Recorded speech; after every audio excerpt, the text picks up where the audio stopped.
Support for this podcast comes from Smart Recruiters. Are you looking to supercharge your hiring? Meet Winston, Smart Recruiters' AI-powered companion. I've had a demo of Winston. The capabilities are extremely powerful, and it's been crafted to elevate hiring to a whole new level. This AI sidekick goes beyond the usual assistant, handling all the time-consuming admin work so you can focus on connecting with top talent and making better hiring decisions. From screening candidates to scheduling interviews, Winston manages it all with AI precision, keeping the hiring process fast, smart, and effective. Head over to smartrecruiters.com and see how Winston can deliver superhuman results. There's been more of scientific discovery, more of technical advancement and material progress in your lifetime and mine than in all the ages of history.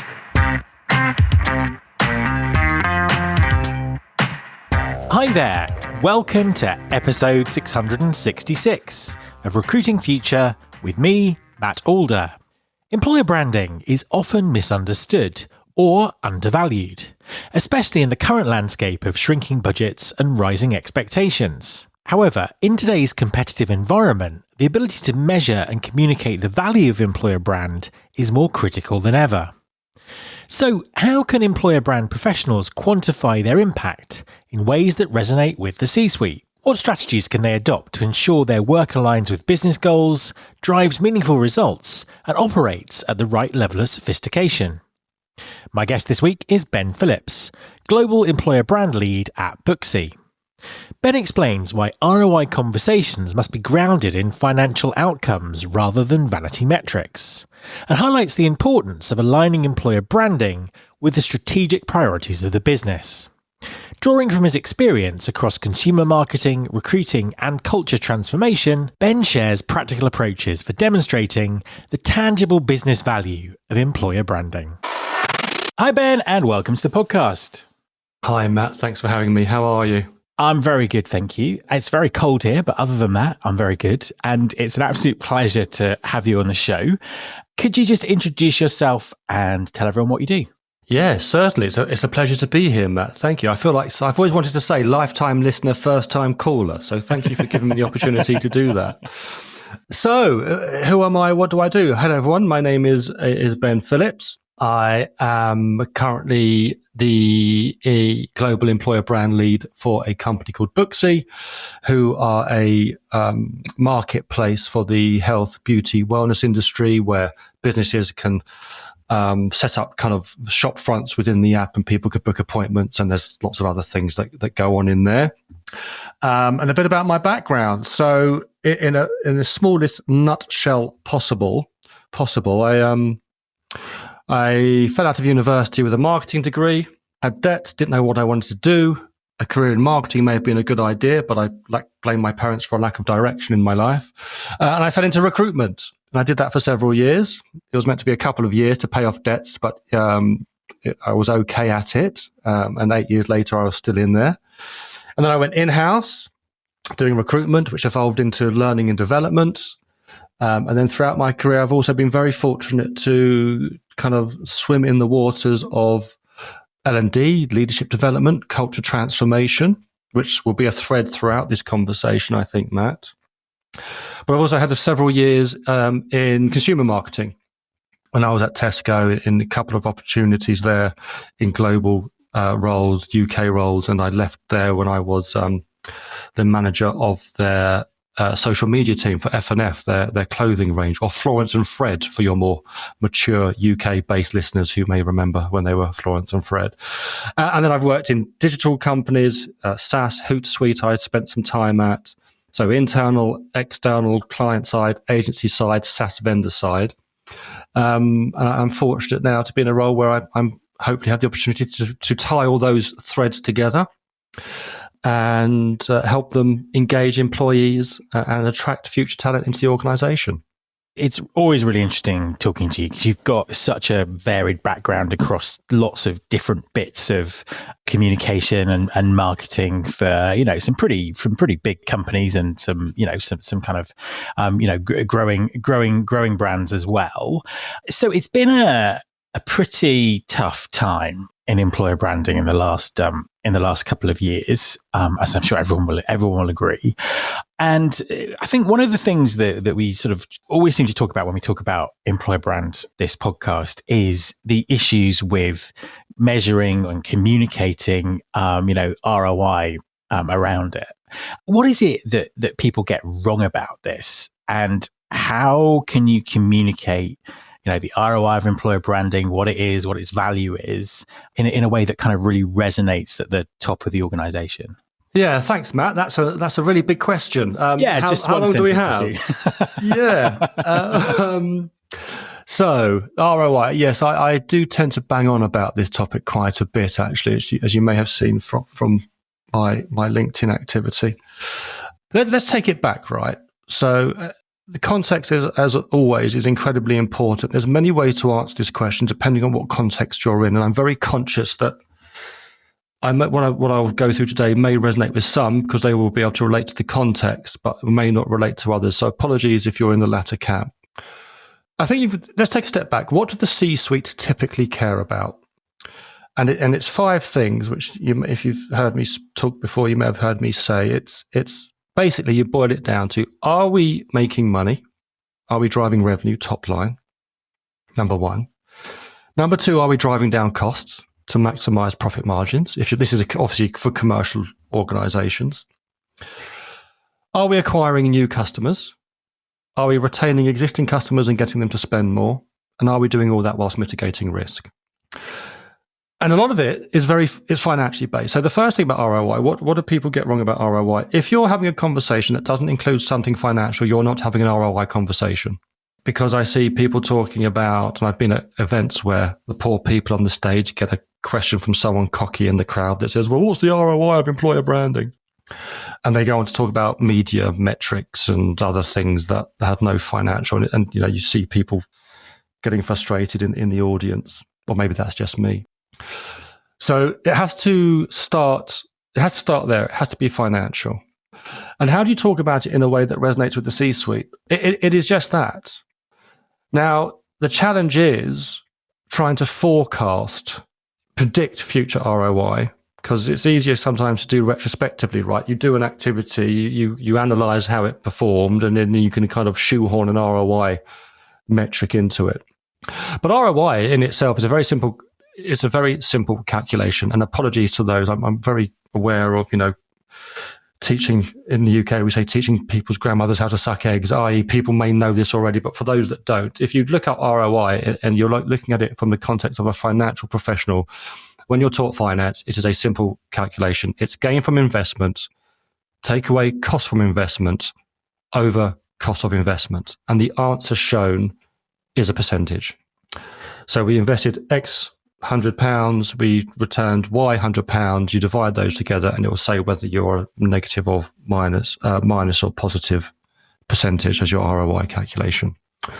So if you go back to what the C-suite care about in the context where you are talking to the C-suite, if you say, well, from an employer brand practitioner perspective, number 1, are we making money? Are we driving revenue? It's really hard to do something and attribute our activities to that. So if you look at a salesperson in an organization, I talk about degrees of separation from the P&L. A salesperson, I say, is 1 degree separated from the top line of a P&L. And by that, what I mean is if they make a sale, you see a spike in the P&L graphs, right? It's quite immediate. And if they don't, it flatlines or it declines slightly because you've got the cost of their overheads. Where we have always struggled, and this has been the bane of HR's life, I think, since day dot, is an employer brand practitioner working with a recruiter who hired the salesperson to make the sale. We are 4 or 5 degrees separated from the P&L. So it's really hard for us to attribute what we do to actual sales. But where I think, and I'm not saying it's the only thing, I'm not saying it's perfect, where we can definitely demonstrate ROI is in the second one. Are we driving down costs? Because ROI is it's either are we increasing profits or are we driving down costs? I think that is the world within which we can play. Now, the frustrating thing is, I talked about context. It depends who you're having the ROI conversation with. If it's the C-suite, then yes, it has to be about costs. And if it's the C-suite, the chances are the conversation may be a CapEx conversation for overarching budget, and you're up there fighting for money against supply chain and consumer marketing, who will all put together very solid cases for why they should have X percentage of the overall budget for the following year. Other conversations you might be having is more at a lower kind of departmental level, where you're a manager or a more junior practitioner and you're fighting for budget with your department head.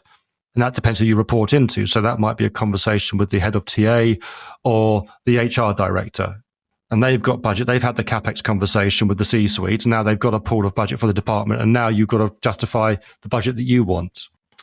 And that often goes down that path of cost saving. So in the past, we did X, whatever that might be. And I'm proposing we do Y this year. We can go into more details about this in future. Of this conversation, and the conversation happens in a slightly different tone, but again, it has to be about financial. If it's not financial, the chances are you're having a cost benefit conversation. So kind of just to summarize, there's a chain of events that happens, right? You ask for some investment, stuff happens, reaction to that stuff happens, and then there's a non-financial impact. So you ask for budget, you do something, social media, let's use a basic example. Reaction to that social media is you get likes, comments, shares. All that is non-financial. So going back to your question, how do you talk about it in the way that C-suite cares about? If you go back and say, "Oh, my ROI is likes, comments, and shares," they don't care. They're disengaged. That's important at an operational level because you need to know, that's those vanity metrics are the kind of lay the foundation, the basis for other things to be built up on. So sometimes you need to know how many clicks you're getting to drive traffic to a site, and then from there, how many people apply, and how many people apply get hired, so on and so forth. So it is a necessity. People poo-poo vanity metrics, but they do have a role to play. But it's not an ROI conversation. But if you can turn around and say, last year we did social and we spent, I don't know, £100,000 or dollars, and we hired however many people. But this year I'm proposing we put that money into a CRM strategy. And I think I can pay or invest half the amount, but return double the amount of candidates. Then you can kind of calculate that as a cost saving and go as a percentage. So instead of investing 100 grand, I want to invest 50 grand. Ergo, your ROI calculation could be that whatever that percentage would be, 100%, 200%. So it kind of comes down to what employer branding is about. It's about people wanting to work at your business and being familiar with your business, and you not having to do as much kind of that sort of top of the funnel marketing to sort of sell it to them, isn't it? Yeah. I think another thing where it gets really challenging is people don't often ask the right question.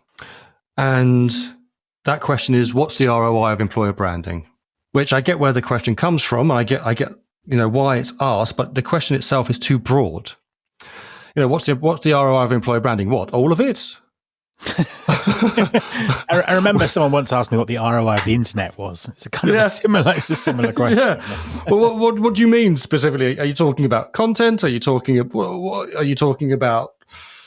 Well, I guess we should have taken a step back at the very beginning of this conversation, Matt, and aligned on a definition of employer branding. But you've got to break it down. And for me, a question around this topic needs three components.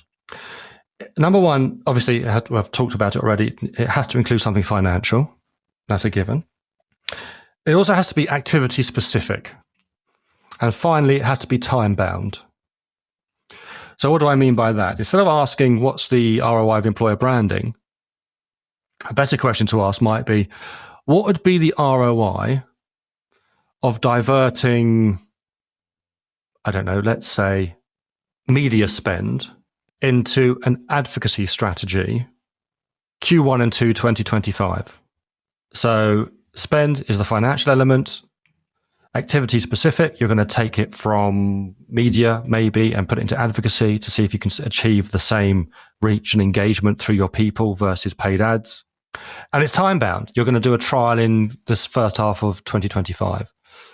That's easy to put your arms around. Still a relatively difficult thing to calculate, but then you can kind of forecast it, because then what you can do is, say you're spending, I don't know, 50 grand on media, and you work out that if you can get a trial up with, I don't know, 30 employees, let's just say, as a test and learn experiment.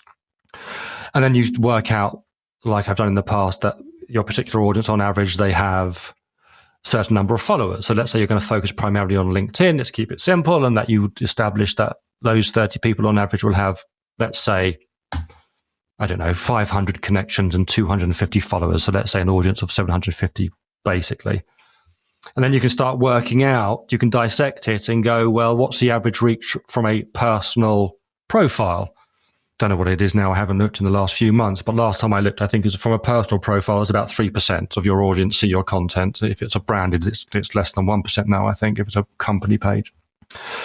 And you go, okay, well, how many bits of content do you want these people to do? And you say, well, let's say 2 pieces a month. And you start to build it out. And then you can start to compare, well, if we can get 30 people to share 2 bits of content a month to that audience with 3% reach, and then you can take it out further, then you can actually work out what you think the comparison would be to achieve the same level of talent marketing, employer brand benefit that the previous media spend activity would have achieved for you. And you can then forecast, if we do this right, then instead of spending 50 grand on media, but if we spend 25 grand to get this out of the ground, we think we can double the impact with half the money, which is that point I made earlier. Yeah, absolutely. So very specific. Yeah, but it comes back to those 3 components, right? Financial, time-bound, activity-specific. It might be something else. You might decide that instead of doing organic social, in the past I've questioned the validity and the return of doing organic social. So many people doing organic social on LinkedIn, and that takes a lot of time, right? A lot of team effort. Someone somewhere is doing that. It's taking their time. Their time is money. What's the return? What's the real return on doing that now, bearing in mind that engagement reach is so low? And in many cases, if you're pumping out organic content on LinkedIn, then it's usually your employees who are dealing with it. In the context of an SME startup business, of larger corporates, they do get a more broader audience. But in a startup, scale-up, SME environment, you go on any of those LinkedIn pages and see the content they're sharing, and I would say 80% plus is employees engaging with it. And the algorithm learns that, and guess every time you share more content, as you know, Matt, I know you know this, then guess what? The algorithm then starts pumping out to more employees, which is great if you're looking at it from internal communications, employee engagement perspective, but most people aren't. So you go, okay, well, what if we take that effort and that money and put that into something else, whether it's CRM, advocacy, whatever it might be? I think you can work it out that way as a cost comparison from a previous activity. Come back to the point about what is employer branding. I'm interested in your sense of how it's changing and how it's changed as work has changed. Because I think if we go back a few years, for many people, rightly or wrongly, employer branding was a video about your nice office and what the work day looked like and all that sort of stuff. And as work has become remote and more complicated, how's employer branding changing? What's driving it these days? Where can employers find that sort of differentiation? Okay, so great question. How is it changing? It's becoming more interconnected. And to your point, we used to be the people that put pretty pictures on social media and career sites. Rub your hands together, our job is done. But it's becoming a lot. So let me dissect that. And this is where my background in culture and learning leadership development comes in. And again, this is one of those other things I harp on about quite a lot. And I think I'm seeing more people talking about this. So I've shared in the past, you may have seen it, 4 circles. And in the middle is culture. And then you ask, well, what is culture? And I give details on that. But summarizing, I think it's the culture underpinned by values and behaviors. It's what drives decisions when the rules aren't there to guide you. If you've got to make a decision or you're having a conversation and you need to respond, react, or do something, and there isn't a process, there isn't a system to show you how you do it, how you naturally react and deal with it, I think, is your culture, your values, your behaviors. So it's about behavior. And then you talk about, okay, well, what comes first, the chicken or the egg? Right? Culture. The leadership can articulate the culture they desire to foster, which in theory then drives your behaviors. But people will just naturally behave in a certain way, and that behavior drives your culture. So it becomes an infinity loop. That figure of eight's infinity, that they're chasing each other's tails, right? And that's important. Because, so park that for 1 second, that's culture. Then you got your EVP, which is the next circle, kind of these circles expand out. Then you got your EVP. Some people call it the employee value proposition. Some people call it the employer value proposition. Some people say it's the give and the get. Some people say it's just the get because the give is banged on about ad nauseum everywhere else along the candidate journey, from the job description. This is what you need to give us. Competency framework. This is what you need to give us. When you have an interview, you spend 90% of it going through what they need to give you, blah, blah, blah. So, but EVP is the logical thing. For me, it's the logical stuff, the pay, the perks, the prospects of both for yourself and your career trajectory and the company, the positive working environment and the cultural pillars and so on and so forth. And a great analogy, I always credit Marcus Body with this because I stole it from him and he laughs, he stole it from somebody else, but I always felt like this is on him. The great analogy is when you're buying a house, you have the logical things, right? It's number of bedrooms, you want good transport links, you want good schools, whatever it might be. And you go and look at 5 properties, but none of them quite hit the mark. You walk into the 5th one and all of a sudden, bang, this is the one. Can't put my finger on why. The heart's telling me this is the one I want. And it's the same with jobs, right? You want certain pay, location, you meet the teams, everyone's very nice, and you're looking at 3 or 4 jobs. But for some reason, the 5th one stands out. You can't quite put your hand on it, why. So for me, the EVP is the head part. The brand then comes in as the 3rd circle around the EVP. And for me, this is where people roll their eyes. The left-brained people, the logical people roll their eyes and call this fluffy guff cringe. But this is the heart stuff. This is the long tail, the long-term social mental priming, providing evidence across the touch points, the conversations you're having, the content you're seeing about what this company does. It's great. Now, excuse the detour, the long-winded answer to the question, but how is employer brand changing? If employer brand is the heart, it's about behavior, and it's about emotion, then you have to understand that people are fickle. We change our minds on a day-to-day basis. And I will change that perception of you based on the experience I have with you at every touch point of my experience with you. So if we go back and say, well, employer branding was just about pretty pictures on social media and the career websites, then great, that may be amazing. Oh, I love you. Your brand's fantastic. But if I then apply, I hit the underbelly of an ATS and it's like walking into the cabin in the woods, my perception of you goes down and your employer brand, that impacts your employer brand. The interview process, is it good? Is it timely? Do you respond? Do I get decent feedback, whether I'm successful or not? Again, another opportunity to change my emotion, change my perception, how I feel about you. That's linked to employer brand. When I'm onboarding, when I'm in the company, how am I treated? So how's employer branding changing? For me, people are waking up to the fact it is more connected. It has to be a thread that runs through the culture, leadership, every touch point of the people experience, because people need to be aware that if I have a bad experience with you and you piss me off, if I start having a negative perception of you, that is linked to employer brand. So it's a lot more interconnected. It's getting a lot more complex. So what I've kind of in my new role, one of the things I'm doing is building bridges and connecting with reward, connecting with learning and development and that team, connecting with the onboarding team, working very closely with the recruiters to make sure that if we're going to start talking a great game up front, it has to be believed inside first and foremost, because your people don't believe it. It's not true. They don't believe it. They don't understand it. Then they're going to be the ones rolling their eyes when they see your fluffy content outside on LinkedIn or wherever it might be going, well, that's rubbish. That's not true. So instead of where I've seen it change over the last few years, it used to start outwards in. Let's just put some fluffy, happy, clappy crap out there. Whether it's true or not, doesn't matter. We need people to actually know this has got to start from the inside. It's really if our people don't buy it, then nobody else will, and that's where it falls over. So I think the more sophisticated employer branders, they are that strategic in mind. They're not just thinking about the next content they're going to be pushing out. They really are getting under the skin of who are we as an organization? What do we stand for? Not just why should people work for us, but I think the real sophisticated ones, the ones who are really maturing now, are asking not just why should people work for us, but why shouldn't they work for us? And how do we push that message front and center as well? Because otherwise, you've seen it, hey, here's me playing, here's the dog and here's the beanbags and here's us playing ping pong table. I think those days are gone. People don't buy that crap anymore. Some of it might be true, but I think where I'm seeing the ones that make my kind of eyes and ears prick up is when I see them saying, this is the great stuff. but they acknowledge that for every success, there's a sacrifice. And that's where I'm starting to see it change. I've talked about, I think the problem with employer branding is that it's called employer branding, because for me, branding evokes the sense of selling. Now, I've had debates online about this many a time. I don't think we do sell. It depends on your interpretation of selling, obviously. I think which led me to launch my website, Reveal the Real. I think we reveal.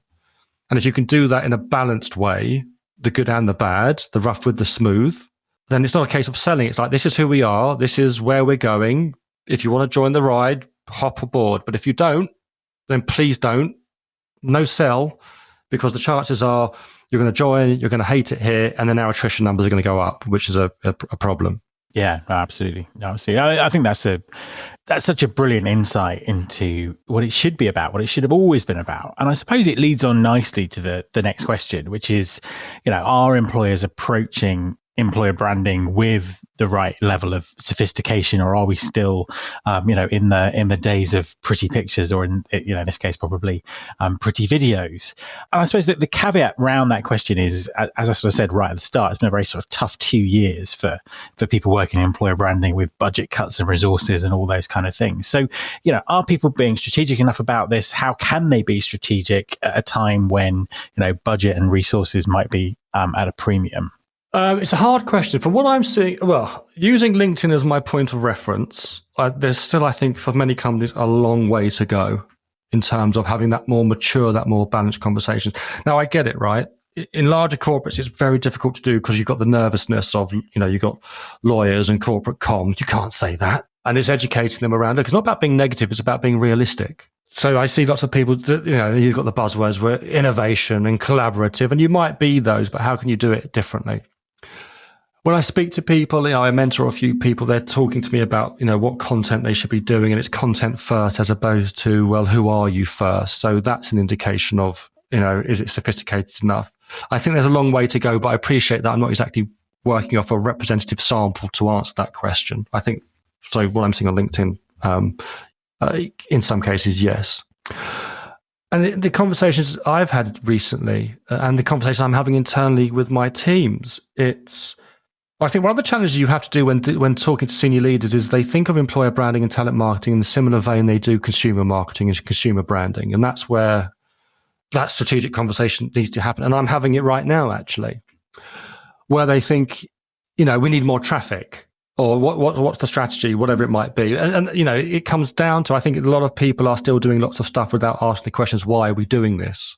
What are you trying to fix? And I think in the world of AI and applicants being, not just recruiters being equipped with AI to automate and simplify, but applicants are armed with AI, and they're all, they've got bots auto applying on their behalf and drowning recruitment teams who can't deal with the deal with the volume. So what it starts there, right? What are you trying to fix? Is it too many applicants? Or is it not enough applicants? Because if you're I remember working at IBM, and I was asked to take over and support the young lady who was looking after entry-level graduate hiring, and she came to me with her quote-unquote strategy, and it was like, we need, we're going to increase the volume of applicants. And I was like, well, how many applicants did IBM have? Oh, 2 million. How many did you employ? Circa 20,000. So what happened to the remaining 1.9, whatever it was, million candidates?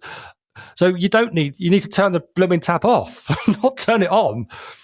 Is it a diversity, equity, inclusion, belonging issue you're trying to fix? I think there's still too many people, and maybe because it's maturity, or often you find people in employer branding who are kind of young in their career and they don't have these experiences. They're not asking those questions. What is the problem we are trying to solve? What is our problem statement?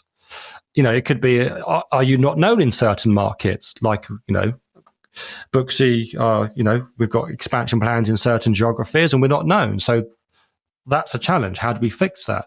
Or is it a case of, for example, you're a Tesco or whoever, a large brand, you are known in certain markets, but people don't know what it's like to work for you. They may have a perception that you're a boring dinosaur of an organization. You need to show them that you're not that. And depending on those, then, the analogy I'm using kind of to articulate it in a way that people understand, because, people say, we don't have a career, we don't have a single career site. That's the challenge we're facing into, but we need more traffic. Why do you need more traffic? because we need more candidates. Well, do you need more traffic for more candidates, or do you just need more candidates with less traffic? What would be better for the organization? And the analogy I'm using, which some may cringe at, apologies. I'm a dad, so I can, I'm always teaching around a dad joke somewhere. Or, I said to them, like, what's three? We talk about finding needles in haystacks in recruitment, right? So I say, okay, well, that's fine. Well, but what are 3 ways you can make finding a needle in a haystack easier? And they look at you and go, what are you on? Why? Well, that's a stupid question. Anyway, I'll get to the punchline. The 3 ways you can find making needles in a haystack easier is A, a powerful magnet, B, a bigger needle, and 3, I've gone from letters to numbers there. So number 1, a powerful magnet, number 2, a bigger needle, and number 3, smaller haystacks. Yes. Right. And people look at you and go, well, that's why the weird metaphor. And I'm saying, well, in consumer marketing, every click is a good click. Every visit is a great visit. It's volume. Every dollar is a great dollar. You want 99% of the market to buy into your proposition. And the education piece I'm going with my leaders is we're the opposite. We want 1 to 2% of the market to buy a proposition. We're not for everybody. Yes, from a diversity, absolutely we are. I don't mean from that perspective. What I mean is we're a startup kind of mentality. It's not a physical startup, but it still feels like a startup in terms of the chaos, the ambiguity. So we're not for everybody. Some people love that. Some people hate it. So our employer brand that we're looking to build, that magnet has to tell that story. And then, because that would attract more relevant people to the organization. And hopefully you can find the people you're looking for with less traffic and less applications. So again, I don't know if it's making sense, but the strategy we're starting to shape, I'm only 7-8 weeks in, isn't about volume and large numbers. Because A, we're not geared up to process it. I touched on that earlier. We can have loads of traffic, loads of applications, but if the recruiters don't have the time to get back to them, you're going to annoy them, which in future will then damage the employer brand. So it goes full circle. And I don't know how many people are having those conversations. I think it's still in many cases it's quite transactional because maybe there's lack of experience in the department. Someone comes to the business or the employer brander who might be their first, second job and says, right, we need 1,000 applications, whatever it might be. I don't know. They won't say that. When do they ever say that? But you know what I mean? And I don't know if there's enough challenge going back. Why do you need it? Are you sure you need it? It's funny. It reminds me of the very, very first time I heard the phrase employer branding when I was selling recruitment newspaper advertising space for The Guardian. It was a very long time ago. And my boss at the time said something about, and obviously for people who don't know what newspapers used to be like, they used to be full of recruitment adverts. And the bigger the recruitment advert, the more money the newspaper made. And she said something like, if someone phones in and wants to book an ad, talk to them all about employer branding. And I was like, well, what's employer branding? She said, I've got no idea, but they buy a bigger ad so they can put a picture in it. And in some ways, I'm not sure that some of the thinking around employer branding has sort of moved on since then. It tends to very much focus on that kind of, those sort of upfront outputs. Well, and it comes down to the measurements as well. So it's little things. So I've been fortunate to, as I said at the start, I worked in multiple environments. I worked at a employer branding and marketing agency. And we knew very clearly that traffic to career websites is directly correlated to the number of jobs on a website. So by that, I mean, if you have a recruitment freeze and wipe out half your jobs, then we saw across the board globally in 300 plus career sites, not all of them had the freeze at the same time, but every time it happened, if you took 50% of your jobs off, almost in direct correlation, your traffic dropped by 50%. If you had hyper growth and you put 50% more jobs on, guess what? Your traffic went up by 50%. So when this goes back to being strategic and strategy requires measurement, what you're going to measure as a sign of success, people were going out there saying, because they've heard it and they think it's what's done. They go, as a brand awareness, we're going to measure traffic to our website as a point of success. It's like, well, if you have a cut and the traffic to your website declines by 50% in line with the amount of jobs you've removed, does that mean your employer brand is people don't know you? And people go, oh yeah, you've got a point. So you start then tweaking the metrics and the KPIs.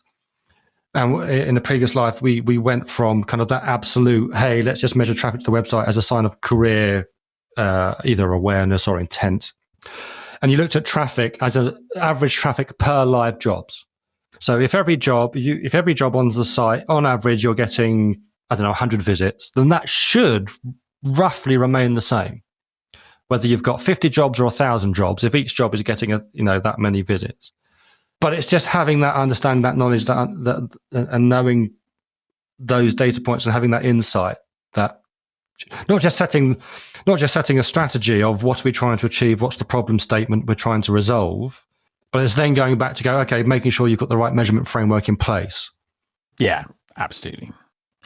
So as kind of a final question, we've not talked about AI at all in this conversation, which is a kind of a pleasant rarity in podcasting.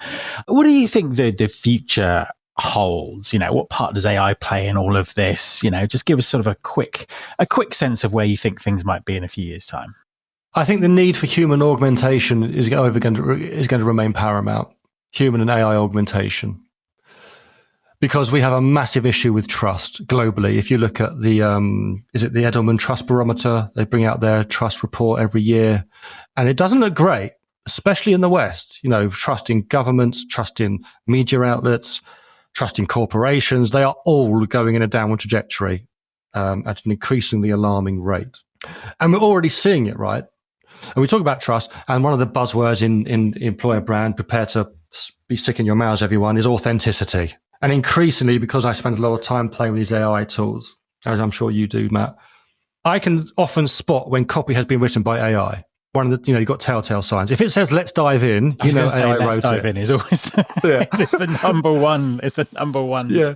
If you have a long hyphen versus a short hyphen, someone it's been AI. So straight away I see that and I wince and I go, oh.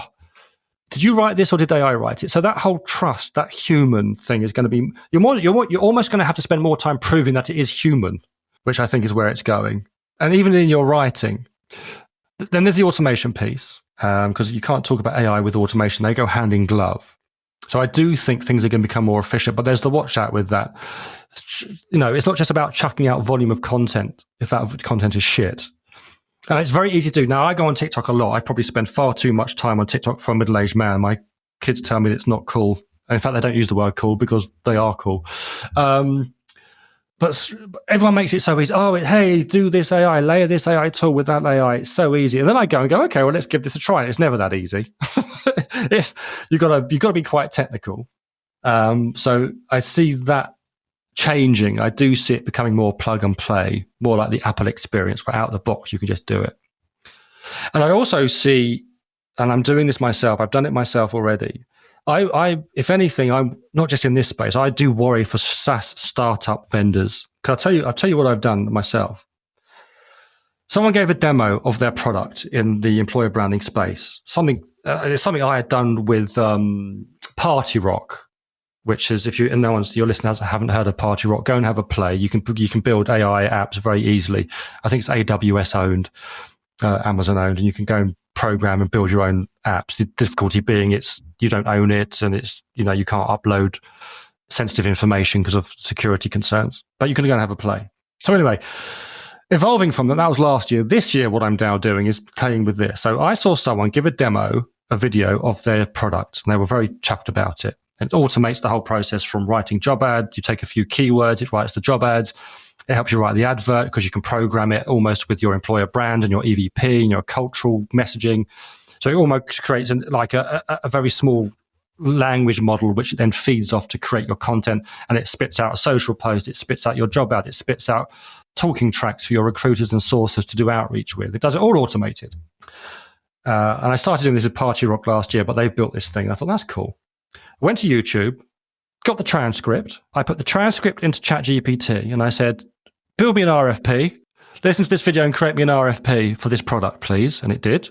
A bloody brilliant one. I then go on to another site, which your listeners, if they haven't heard of it, go and play with this thing. It will blow your mind. It's called v0.dev. V, the letter V, number 0.dev.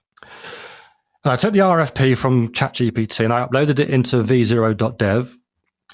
And I said, I'm going to upload an RFP. I want you to build me a proof of concept of the product described in this RFP. And v0.dev, it splits the window a bit like Claude, where it's got its artifacts, which is just the canvas on the right-hand side. It shows you what it's doing. ChatGPT now has it as well. ChatGPT has the canvas. They all copy each other, just brand it differently. And on the right-hand side, it will start coding it for you. And then it will switch to an interactive front-end GUI, graphical user interface. I can then go back, if I had time, which I haven't had time to do. Now you can do two things here. I can go back to ChatGPT and say, I am an absolute beginner. Show me how to build this thing. And I've done that with something else. No coding experience before in my life, Matt. I'm set up on Visual Studio Code. I've got React on my laptop. I've never heard of these things 6 months ago. I know developers and programmers are laughing at me thinking, my God, who is this newbie? I am coding. Last time I did coding was HTML at university 20 plus years ago.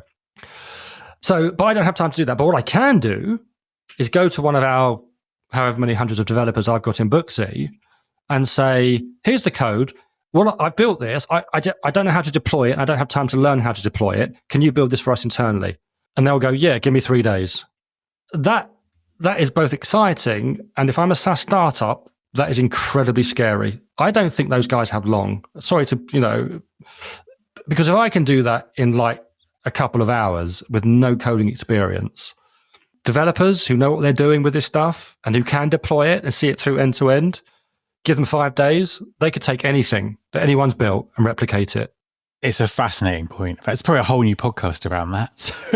Yes. So that's where I see this world going. Internal teams becoming more self-sufficient. Again, going back to the ROI question. Why? Because I can show to my leaders that I can reduce costs.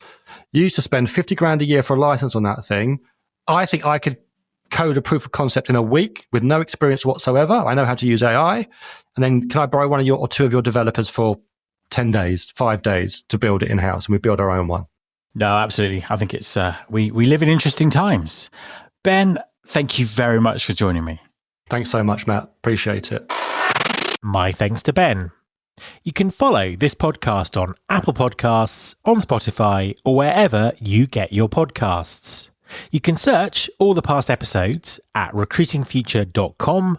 On that site, you can also subscribe to our weekly newsletter, Recruiting Future Feast, and get the inside track on everything that's coming up on the show. Thanks very much for listening. I'll be back next time, and I hope you'll join me.